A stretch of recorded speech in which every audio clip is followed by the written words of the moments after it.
Hello दोस्तों, YouTube channel super seven से मैं राहुल वैष्णव आपका स्वागत करता हूं। और हम रासायनिक आबंधन तथा आणविक संरचना के बारे में पढ़ रहे थे। और अब तक हम परीक्षणों पर आधारित जो रासायनिक आबंधन का इलेक्ट्रॉनिक सिद्धांत है वो पढ़ चुके हैं। और आज हम परीक्षणों पर आधारित जो संयोगिता कोष इलेक्ट्रॉन युग्म प्रतिकर्षण सिद्धांत है और क्वांटम आधारित जो संयोगिता बंध सिद्धांत है उसके बारे में पढ़ेंगे। तो सबसे पहले हमारे जो टॉपिक है वह है संयोगिता कोष का इलेक्ट्रॉन युग्म प्रतिकर्षण सिद्धांत। यह सिद्धांत सहसंयोजी यौगिकों की त्रिविम आकृति समझाने में सफल साबित हुआ। इस सिद्धांत के अंदर जो परमाणु होते हैं उनके संयोगिता कोष में जो उपस्थित इलेक्ट्रॉन युग्म होते हैं उनके मध्य प्रतिकर्षण के आधार पर जो अणु होते हैं उनकी त्रिविम आकृति को समझाने का इसमें प्रयास किया गया है। इस सिद्धांत के अनुसार केंद्रीय परमाणु के चारों ओर बंधों की व्यवस्था इलेक्ट्रॉन युग्मों के प्रतिकर्षण, चाहे वो बंधित इलेक्ट्रॉन युग्म हो चाहे अनाबंधित इलेक्ट्रॉन युग्म, उनकी संख्या पर निर्भर करती है। VACPR सिद्धांत की मूल धारणाएं, इनमें सबसे पहले धारणा है किसी अणु की आकृति जिसमें उपस्थित केंद्रीय परमाणु के आसपास उपस्थित संयोजी कोष इलेक्ट्रॉन युग्मों, चाहे बंधित या जो अनाबंधित इलेक्ट्रॉन होती है, उनकी संख्या पर इनकी आकृति निर्भर करती है। दूसरी धारणा है यौगिक में उपस्थित केंद्रीय परमाणु के संयोजकता कोष में उपस्थित इलेक्ट्रॉन युग्म एक दूसरे को प्रतिकर्षित करते हैं क्योंकि उनके इलेक्ट्रॉनों पर ऋणावेश होता है। और यह इलेक्ट्रॉन युग्म त्रिविम अंतरिक्ष में उन स्थितियों में व्यवस्थित होने की कोशिश करते हैं जिनके फलस्वरूप उनमें प्रतिकर्षण कम से कम हो। इस स्थिति में उनके मध्य दूरी अधिकतम होती है। अर्थात जो संयोजी कोष में जो इलेक्ट्रॉन होंगे, चाहे वो बंधित इलेक्ट्रॉन हो चाहे अनाबंधित इलेक्ट्रॉन हो, वो इस प्रकार व्यवस्थित होने की प्रवृत्ति रखते हैं कि उनके अंदर जो प्रतिकर्षण हो वो कम से कम हो और जो उनके मध्य दूरी हो वो अधिकतम हो, यानी अधिकतम स्थायी अवस्था को प्राप्त करने की कोशिश करते हैं। और संयोगिता कोष को हम गोले के रूप में माने तो इलेक्ट्रॉन युग्म गोलीय सतह पर एक दूसरे से अधिकतम दूरी पर स्थित होते हैं। अगर हम संयोगिता कोष के जो इलेक्ट्रॉन होते हैं अगर उनको एक गोले के रूप में मानेंगे तो जो इलेक्ट्रॉन युग्म होंगे वो गोले की जो सतह होगी उसके ऊपर स्थित होंगे और जिनके मध्य दूरी भी अधिकतम होगी।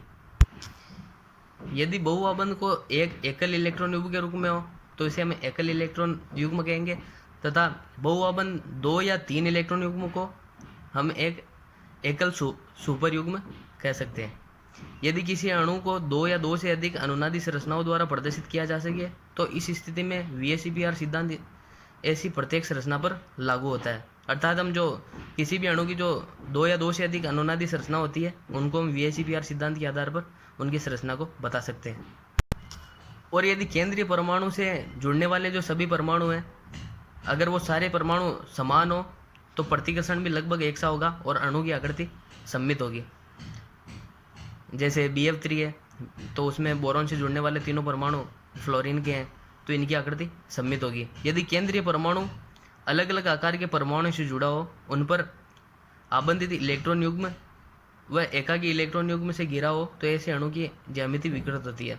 मतलब जो केंद्रीय परमाणु है उससे जुड़ने वाले जो परमाणु हैं वो अगर अलग अलग हो या फिर एकाकी इलेक्ट्रॉन युग्म हो तो अणु की जो ज्यामिति है वो विकृत हो जाती है। और इलेक्ट्रॉन युग्म के मध्य प्रतिकर्षण अन्योन्य क्रियाएं निम्न प्रकार से क्रम से घटती है।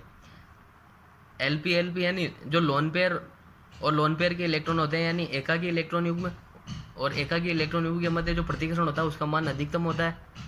और जो एकाकी इलेक्ट्रॉन युग्म और जो बंधित जो इलेक्ट्रॉन युग्म होता है उनके मध्य प्रतिकर्षण इससे कम, तथा जो बंधित इलेक्ट्रॉन युग्म और बंधित इलेक्ट्रॉन युग्म के मध्य जो प्रतिकर्षण होता है वह इनसे कम होता है। लोन पेयर केंद्रीय परमाणु से निकटतम दूरी पर होते हैं, अतः इनके मध्य प्रतिकर्षण अधिकतम होता है। जो एकाकी इलेक्ट्रॉन युग्म होते हैं वह जो परमाणु का जो नाभिक होता है उसके एकदम निकटतम होते हैं, जो केंद्रीय परमाणु उसके एकदम निकटतम होते हैं, जिसके कारण इनके मध्य प्रतिकर्षण है वो अधिकतम होता है। और जो बॉन्ड पेयर के इलेक्ट्रॉन होते हैं वो थोड़े केंद्रीय परमाणु से दूर स्थित होते हैं, जिसके कारण इनके मध्य प्रतिकर्षण है वो घटकर न्यूनतम हो जाता है। और जो VACPR सिद्धांत है इसके आधार पर हम अणुओं को 2 भागों में बांट सकते हैं।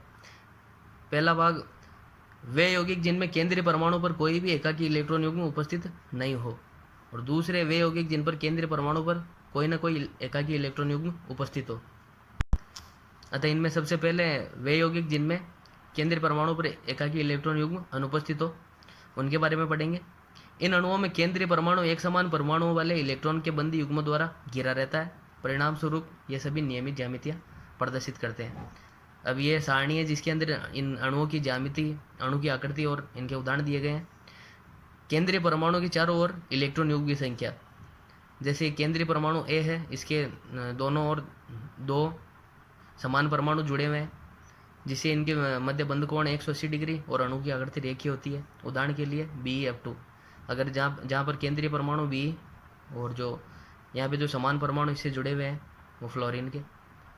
इसी प्रकार जब केंद्रीय परमाणु के चारों ओर 3 इलेक्ट्रॉन युग्म हो तो यह आकृति त्रिकोणीय समतलीय होती है और इनके मध्य बंध कोण 120 डिग्री। उदाहरण के लिए AlCl3, BCl3 आदि। जब केंद्रीय परमाणु के चारों ओर 4 इलेक्ट्रॉन युग्म जुड़े हों तो जो अणु की जो आकृति होती है वो चतुष्फल की होती है, जिनके मध्य जो बंध कोण है 109.5 डिग्री होता है। उदाहरण के लिए CH4 या CCl4। जब केंद्रीय परमाणु से जुड़े हुए जो इलेक्ट्रॉन युग्म उनकी संख्या अगर 5 हो तो बनने वाले अणु की आकृति त्रिकोणीय द्विपिरामिडीय होती है और जो इनका जो समतल होता है उनके मध्य कोण 120 डिग्री होता है। और इनके लिए उदाहरण है PCl5, PF5 आदि। और जब 6 एकाकी जो 6 केंद्रीय परमाणु से 6 इलेक्ट्रॉन युग्म में बंधे हों तो इनकी आकृति अष्टफल की होती है। उदाहरण के लिए SF6। और जो इनका जो समतल होता है उनके मध्य जो कोण है वो 90 डिग्री होता है, अर्थात ये समकोण पर स्थित होते हैं। दूसरा प्रकार है अणुओं की ज्यामिति जिसमें केंद्रीय परमाणु में इलेक्ट्रॉन के बंदी युग्म व एकाकी युग्म दोनों हो। जैसे अणु का प्रकार है Ab2E, जिनमें E जो एकाकी इलेक्ट्रॉन युग्म है वो है और जो B है वो जो बंधित इलेक्ट्रॉन युग्म है वो होता है, और A जो केंद्रीय परमाणु है। जब बंधों की संख्या 2 और एकाकी युग्मों की संख्या 1 हो तो ये निम्न प्रकार से ज्यामिति बनती है। और ये इनकी अनुमानित ज्यामिति है जिसकी, और ये इसकी वास्तविक आकृति होती है। इनमें हम देखें तो ऐसा लगता है कि ये त्रिकोणीय है, लेकिन होती है टेढ़ी या कोणीय। उदाहरण के लिए SO2 जो सल्फर है, जो सल्फर के बाह्यतम कोश में 6 इलेक्ट्रॉन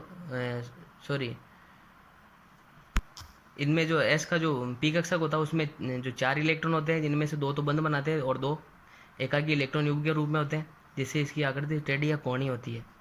दूसरा प्रकार है Ab3E, जिसमें बंधों की संख्या 3 है और एकाकी इलेक्ट्रॉन युग्म की संख्या 1 है। अतः इनके अंदर जो वास्तविक आकृति है वो पिरामिडीय होती है। उदाहरण के लिए NH3 जो नाइट्रोजन के अंदर जो बाहरी कोश है उसमें 5 इलेक्ट्रॉन होते हैं, जिनमें से 3 तो हाइड्रोजन के साथ बंध बना लेते हैं और 2 एकाकी इलेक्ट्रॉन युग्म के रूप में होते हैं। इनकी आकृति देखने पर तो चतुष्फल की लगती है, लेकिन वास्तव में पिरामिडीय आकृति होती है। इनमें अगला प्रकार है Ab2E2, जब बंधों की संख्या 2 हो और एकाकी इलेक्ट्रॉन युग्म की संख्या 2 हो तो ये टेढ़ा या कोणीय आकृति बनती है। जैसे उदाहरण के लिए H2O। फिर है Av4E, जिसमें बंधों की संख्या 4 और एकाकी इलेक्ट्रॉन युग्म की संख्या 1 होती है, और इनमें आकृति है जो विकृत या अनियमित चतुष्फल की होती है, और इनका उदाहरण है SO4। फिर अगला प्रकार है Ab3E2, जिसके अंदर बंधों की संख्या 3 है और एकाकी इलेक्ट्रॉन युग्म की संख्या 2 है, और इनकी आकृति T आकृति बनती है। उदाहरण के लिए ClF3। और इनमें अगला प्रकार है Ab5E, जिनमें बंधों की संख्या 5 है, एकाकी इलेक्ट्रॉन युग्म संख्या 1 है, और जो इनकी आकृति है वो वर्गाकार पिरामिडीय बनती है, जैसे ClF5। और इनमें जो अगला प्रकार है वो है Ab4E2, जिसमें 4 बंधों की संख्या और 2 एकाकी इलेक्ट्रॉन युग्म की संख्या है, और इनमें जो बनने वाली आकृति है वो वर्गाकार समतलीय होती है। उदाहरण के लिए XeF4। और हमारा जो अगला रासायनिक आबंधन का सिद्धांत है वह क्वांटम आधारित संयोजकता आबंध सिद्धांत है। संयोजकता आबंध सिद्धांत का प्रतिपादन सर्वप्रथम हाइटलर और लंदन ने 1927 में किया था।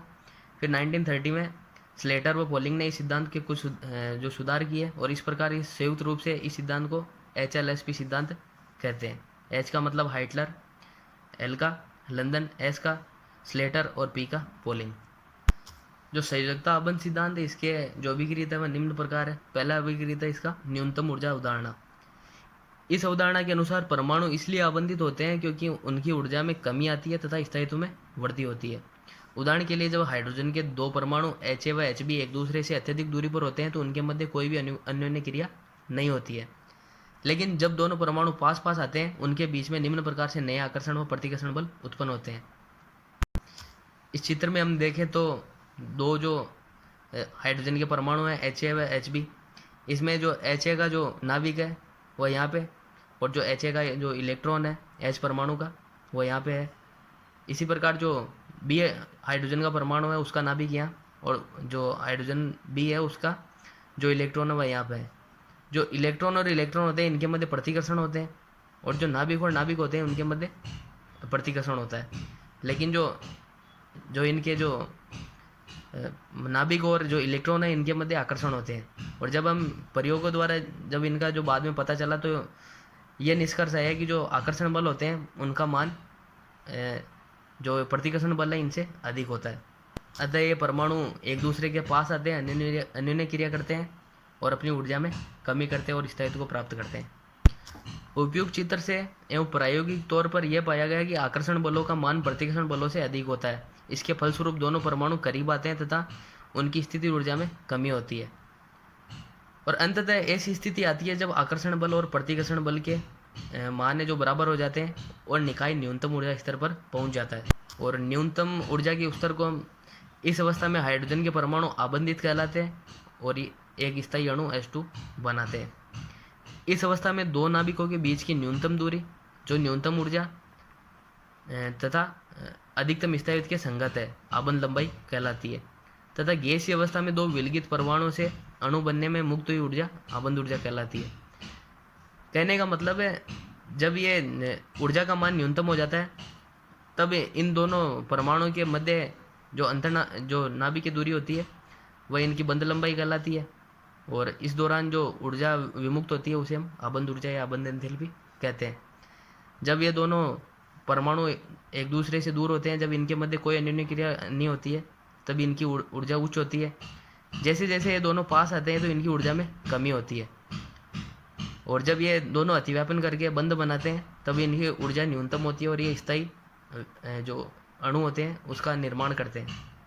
हाइड्रोजन के लिए आबंध लंबाई का मान 74 पिकोमीटर तथा आबंध ऊर्जा का मान 435.8 किलो जूल मोल इनवर्स होता है। अणु में संयुक्त होने पर परमाणु अपनी पहचान बनाए रखते हैं। जब दो परमाणु एक दूसरे के समीप आते हैं तथा उनकी स्थिति ऊर्जा में अगर वृद्धि होती है तो रासायनिक आबंधन नहीं बनता है। जैसे हीलियम और हीलियम के जो दो परमाणु हैं उनके अंदर जो रासायनिक आबंधन है वह नहीं पाया जाता है, क्योंकि हीलियम और हीलियम जब इनके परमाणु जो पास में आते हैं तो इनका जो स्थायित्व है वह घट जाता है और इनकी जो ऊर्जा है उनमें वृद्धि होती है, और इनके मध्य प्रतिकर्षण के कारण ये अणु का निर्माण He2 अणु का निर्माण नहीं कर पाते। संयोजकता आबंध सिद्धांत की चौथी अवधारणा है कक्षक अतिव्यापन अवधारणा। इस अवधारणा के अनुसार आबंध में भाग लेने वाले परमाणु जब एक दूसरे के निकट आते हैं तो उनके परमाणु कक्षकों के बीच अतिव्यापन होता है और ऊर्जा में कमी आती है, जिसके परिणाम स्वरूप सहसंयोजक बंध का निर्माण होता है।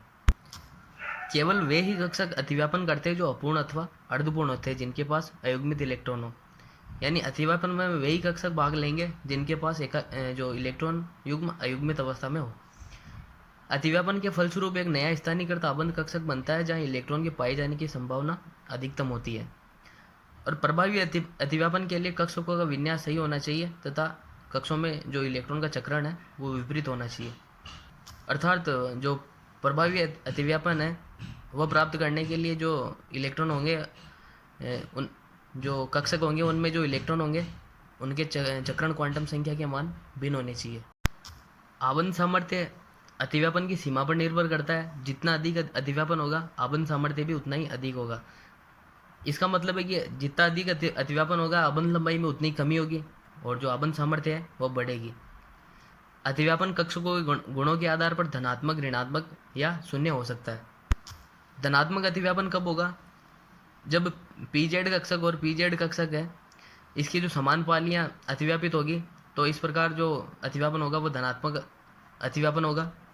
और जो pz कक्षक है या s कक्षक से इनके जो समान पालियाँ हैं मतलब धनात्मक से धनात्मक का जो अतिव्यापन होगा तो इस प्रकार का अतिव्यापन धनात्मक अतिव्यापन होगा। तीसरी स्थिति है जब px कक्षक और px कक्षक की जो समान पालियाँ अतिव्यापित होती है तो इस प्रकार धनात्मक अतिव्यापन होता है। और चौथी स्थिति है जब पी वाई कक्षक और पी वाई कक्षक की जब समान पालियाँ अतिव्यापित होती है तो तब भी धनात्मक अतिव्यापन होता है। अगला है ऋणात्मक अतिव्यापन। ऋणात्मक अतिव्यापन कब होता है? जब जो कक्षकों की जो विपरीत पालियाँ अगर उनके मध्य अतिव्यापन हो तो इस प्रकार का अतिव्यापन ऋणात्मक अतिव्यापन कहलाता है। और इसकी 4 स्थितियाँ हैं। फिर अगला है शून्य अतिव्यापन। इसमें जब पी एक्स कक्षक एस कक्षक से अतिव्यापन करता है तो इस प्रकार से बनने वाला जो अतिव्यापन है वो शून्य अतिव्यापन होगा, अर्थात जो अतिव्यापन है उसका मान शून्य होगा। और जब पी एक्स कक्षक और पी वाई कक्षक इनके अंदर हम अतिव्यापन कराते हैं तो अतिव्यापन शून्य अतिव्यापन होता है, अर्थात अतिव्यापन का मान 0 होता है। अतिव्यापन की सीमा अतिव्यापन में भाग लेने वाले कक्षकों की प्रकृति, चाहे वह संकरित हो या असंकरित, तथा अतिव्यापन की प्रकृति पर निर्भर करती है। अब है सहसंयोजक आबंध के दिशात्मक गुण। इनमें पहला है सहसंयोजक आबंधों की कक्षीय संकल्पना। सहसंयोजक बंध दो परमाणु के कक्षकों जिनमें विपरीत चक्रण के इलेक्ट्रॉन्स पाए जाते हैं, इनके अतिव्यापन के द्वारा इनका निर्माण होता है। परमाणुवीय कक्षकों के अतिव्यापन का अर्थ है इनका आंशिक रूप से मिलना, जिसके परिणाम स्वरूप दोनों कक्षकों का कुछ क्षेत्र उभयनिष्ठ हो जाता है, जिसे अतिव्यापन क्षेत्र कहते हैं। मतलब परमाणुवीय कक्षक है, जैसे ये जो हाइड्रोजन के 2 परमाणु हैं, इनके जो कुछ भाग है जो उभयनिष्ठ हो जाता है, यानी दोनों का कुछ एरिया कॉमन हो जाता है, उसे हम अतिव्यापन क्षेत्र कहते हैं। और नए निर्मित कक्षक को आणविक कक्षक कहते हैं, जो सहयोग करने वाले दोनों परमाणुओं के नाभिकों के चारों ओर रहते हैं। यहाँ इलेक्ट्रॉन घनत्व के पाए जाने की प्रायिकता अधिकतम होती है, और वास्तव में यह प्रायिकता अतिव्यापन क्षेत्र में अधिकतम होती है। मतलब जो अतिव्यापन क्षेत्र है यहाँ पर जो इन इलेक्ट्रॉन्स की पाई जाने की प्रायिकता है ये अधिकतम होती है। इस चित्र में H पर जो हाइड्रोजन परमाणु है उसका वनस कक्षक और जो हाइड्रोजन परमाणु का वनस कक्षक है यह अतिव्यापन करता है और इस प्रकार H2 अणु के आणविक कक्षक का निर्माण करता है। पाउली के अपवर्जन नियम के अनुसार एक कक्षक में 2 से अधिक इलेक्ट्रॉन नहीं रह सकते हैं तथा यह इलेक्ट्रॉन प्रतिकर्षण बल को न्यूनतम करने के लिए विपरीत चक्रण में होनी चाहिए। जैसे ये इलेक्ट्रॉन्स है, ये वनस कक्षक है और ये वनस कक्षक है, और ये अतिव्यापन करके जो आणविक कक्षक का निर्माण करते हैं तो इनके अंदर जो इलेक्ट्रॉन्स होते हैं ये विपरीत चक्रण में होते हैं, जिससे कि इनके अंदर जो प्रतिकर्षण बल है इसका मान न्यूनतम हो जाए और ये अधिकतम स्थायी अवस्था प्राप्त करे। अगला है अतिव्यापन के प्रकार तथा सहसंयोजी बंध की प्रकृति। कक्षकों के अतिव्यापन के प्रकार के आधार पर सहसंयोजी आबंध 2 प्रकार के होते हैं। पहला सिग्मा आबंध, दूसरा पाई आबंध। सिग्मा आबंध क्या होता है? इस प्रकार का सहसंयोजी आबंध आबंधी कक्षकों के अंतर्नाभिकीय जो अक्ष होती है उस पर अक्षीय अतिव्यापन से बनता है और इसके निम्न प्रकार है। इनमें पहला प्रकार है एस एस अतिव्यापन। जब एस कक्षक और एस कक्षक जब अतिव्यापन करते हैं तो वो सिग्मा बंध का निर्माण करते हैं। और अगला है एस पी अतिव्यापन। जब एस कक्षक जो अक्षीय जो होता है पी जेड कक्षक उससे जब अतिव्यापन करते हैं तब इस प्रकार जो अतिव्यापन होता है वह एस पी जेड अतिव्यापन और बनने वाला बंध सिग्मा बंध होगा। तीसरा है पी पी अतिव्यापन जो कि अक्षीय है। मतलब जो अक्षीय पी जेड कक्षक और दूसरा पी जेड कक्षक है इनके मध्य जब अतिव्यापन होता है तो इस प्रकार का अतिव्यापन पी पी अक्षीय अतिव्यापन कहलाता है और इसमें सिग्मा बंध का निर्माण होता है। दूसरा है पाइया बंध। पाइया बंध के बनने में आणविक कक्षक इस प्रकार अतिव्यापन करते हैं कि उनके अक्ष के दूसरे के समांतर तथा अंतर्नाभी अक्ष के लंबवत हो। इसमें निम्न प्रकार के अतिव्यापन संभव है। पी पी अतिव्यापन जो कि पार्श्व अतिव्यापन। जब पी एक्स और पी एक्स जो कक्षक है ये अतिव्यापन करते हैं तो इस प्रकार का अतिव्यापन है। इनमें जो पार्श्व अतिव्यापन होता है जिसके कारण जो पी पी अतिव्यापन है वो पाई बंध का निर्माण करता है और इसे हम बनाना बंध या फिर पाई बंध कहते हैं। और जो इसके अंदर जो इलेक्ट्रॉन्स होते हैं वह अंतर्नाभी की जो अक्ष होती है उसके समांतर क्रम में होते हैं। मतलब जो इनकी जो आणविक कक्षक है वे अतिव्यापन कर कर जो इनकी एक दूसरे की जो अक्ष है एक दूसरे के समांतर और जो अंतर्नाभी की अक्ष है इसके लंबवत होती है। अब अगला है सिग्मा तथा पाई बंधों की तुलना।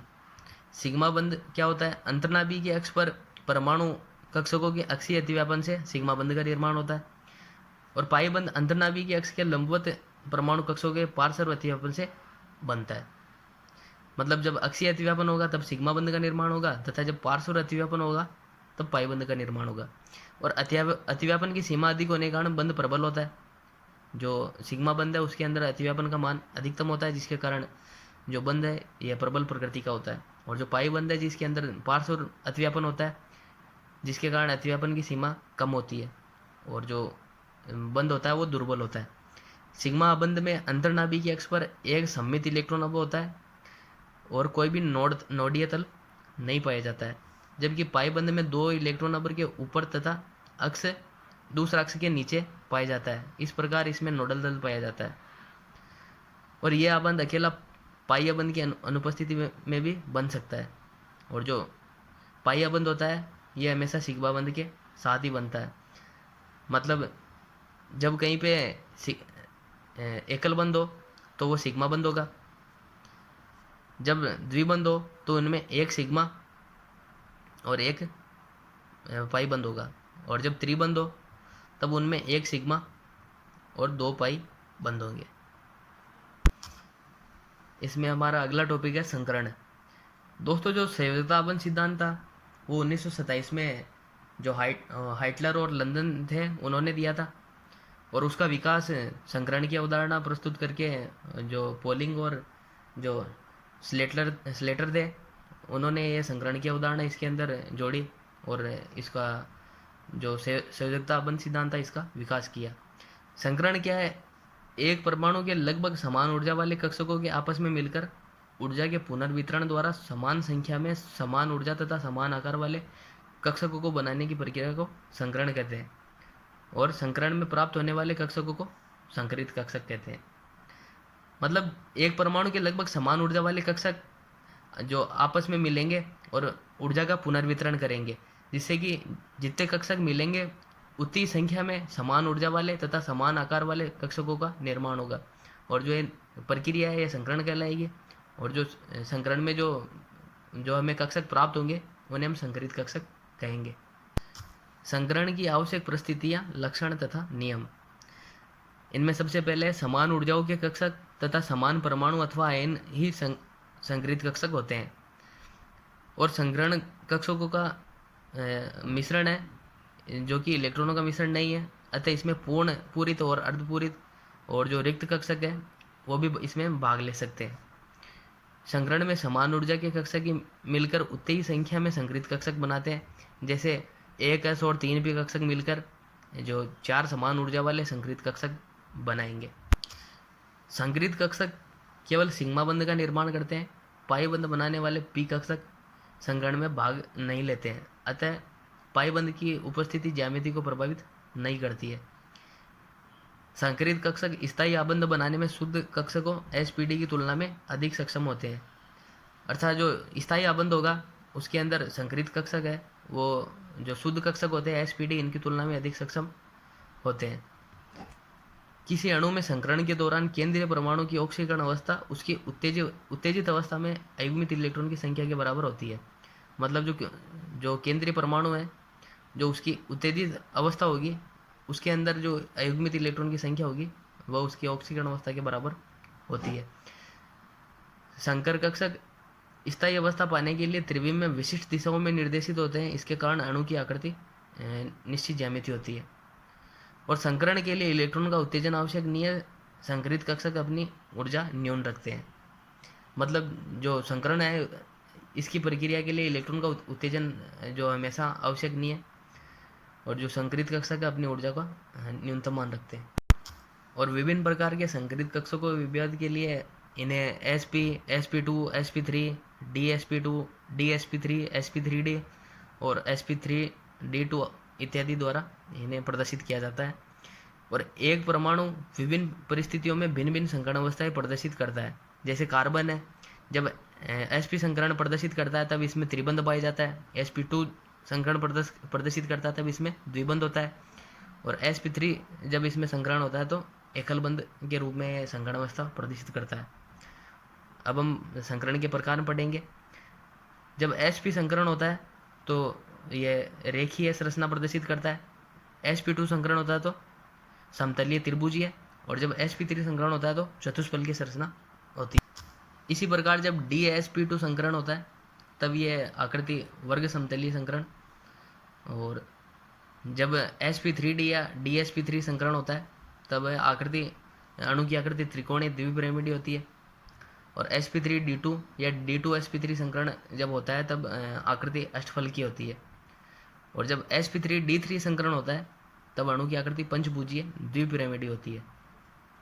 संकरण को समझने के लिए हम मेथेन CH4 अणु का उदाहरण लेते हैं।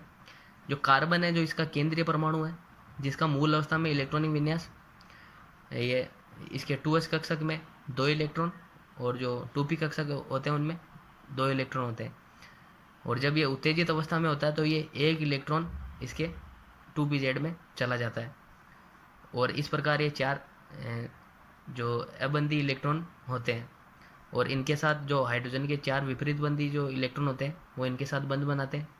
अतः 1 s और 3 p कक्षकों के साथ जो बंध का निर्माण होता है अतः ये sp3 संकरण होता है।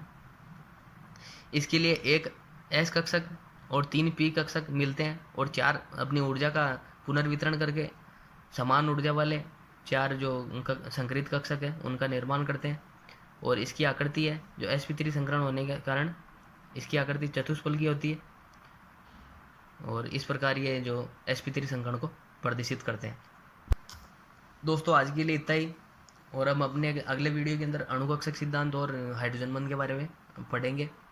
अगर वीडियो अच्छा लगे तो लाइक और शेयर कीजिएगा और चैनल को सब्सक्राइब कीजिएगा। जय हिंद।